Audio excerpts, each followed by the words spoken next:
माय YouTube family, आप लोगों का हमारे पूजा लव ब्लॉग चैनल पर स्वागत है। आप लोगों को आज हम झूमर गीत एक सुनाने वाला है। अगर आप लोगों को पसंद आए तो लाइक कमेंट शेयर जरूर कीजिएगा।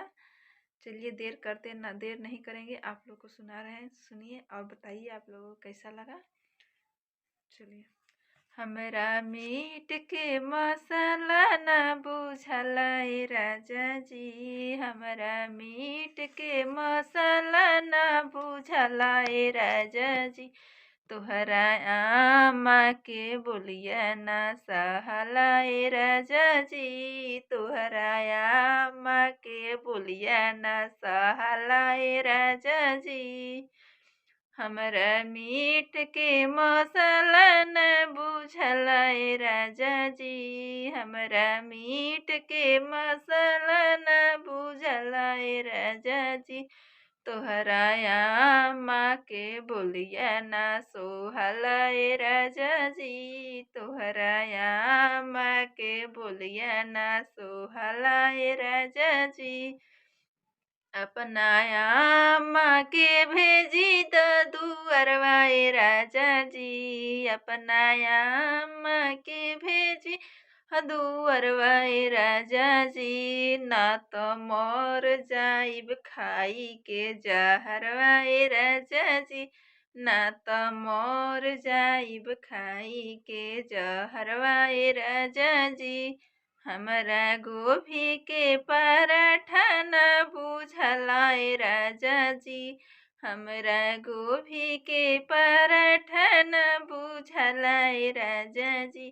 तोहरा बहिनी के बोलिया ना सहला ए राजा जी, तोहरा बहिनी के बोलिया ना सोहला ए राजा जी, तोहरा बहिनी के बोलिया ना सोहला ए राजा जी, अपना बहिनी के कोई द बियाहवा ए राजा जी, अपना बहिनी के कोई द बियाहवा ए राजा जी, ना तो चल जाइब अपना नैहरवा ए राजा जी, ना तो चल जाइब अपन नैहरवा ए राजा जी,